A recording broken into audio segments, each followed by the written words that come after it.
Hello friends, இன்றைக்கி நம்ம சேனலில் இட்லி சாம்பார் எப்படி செய்யலான்னு தாங்க பார்க்க போகிறோம். இந்த சாம்பார் பார்த்திங்கன்னா இட்லி, தோசை, பணியாரம், பூரின்னு எல்லாத்துக்குமே ஒரு நல்ல காம்பினேஷனாக இருக்குங்க. ஃபஸ்ட்டு நம்ம சாம்பாருக்கு ஒரு பெரிய வெங்காயம், பச்சை மிளகா 2, கருவேப்பிலை ஒரு கொத்து, தக்காளி 1, கொஞ்சமாக கடலைப்பருப்பு இதெல்லாமே எடுத்து வச்சுக்கலாங்க. இது கூடவே மசாலா அரைக்கிறதுக்கு தேங்காய் ஒரு 1/2 கப்பு, பொட்டுக்கடலை 2 ஸ்பூன், பட்டை ஒரு சின்ன பீஸ், சோம்பு ஒரு 1/2 ஸ்பூனு, வரமிளகா 2 இதுவும் எடுத்து வச்சுக்கலாங்க. ஒரு மிக்சி ஜாரில் சேர்த்திட்டு நல்லாவே அரைச்சி எடுத்துக்கலாங்க. அடுத்ததாக நம்ம தாளிப்பூ ரெடி பண்ணிடலாங்க. ஒரு பாத்திரத்தில் கொஞ்சமாக ஆயில் விட்டு கடுகு போட்டுக்கலாங்க. கடுகு பொரிஞ்சதும் கடலைப்பருப்பு சேர்த்திக்கலாங்க.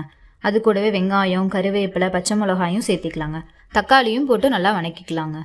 இது வணங்குற அளவுக்கு தேவையான உப்பும் சேர்த்திக்கலாங்க. இது கூடவே நம்ம மஞ்சத்தூளும் சேர்த்திக்கலாங்க. இப்போ எல்லாமே நல்லா வணங்கிடுச்சுங்க. இது கூடவே நம்ம சாம்பாருக்கு அரைச்சி வச்சுருக்கோம் இல்லைங்களா, அந்த பேஸ்ட்டும் உள்ளே சேர்த்திக்கலாங்க. சாம்பாருக்கு தேவையான தண்ணியும் சேர்த்திக்கலாங்க. நம்ம தேங்காயும் பொட்டுக்கல்லையும் சேர்த்திருக்கனால சீக்கிரமாக அடி பிடிச்சிருங்க. அடிக்கடி மிக்ஸ் பண்ணி விட்டுட்டே இருக்கணுங்க. சாம்பார் நல்லா கொதிக்கவும் ஆரம்பிச்சிருச்சுங்க. ஃபைனலாக நம்ம மல்லி இலை கூட தூவி இறக்கிடலாங்க. ஃபைனலாக சூடாக இட்லியும் ஊற்றி ரெடி பண்ணி எடுத்தாச்சுங்க. நம்மளோட சிம்பிள் அண்ட் டேஸ்டியான இட்லி ப்ளஸ் சாம்பார் இப்போ சூடாக ரெடி ஆயிடுச்சுங்க.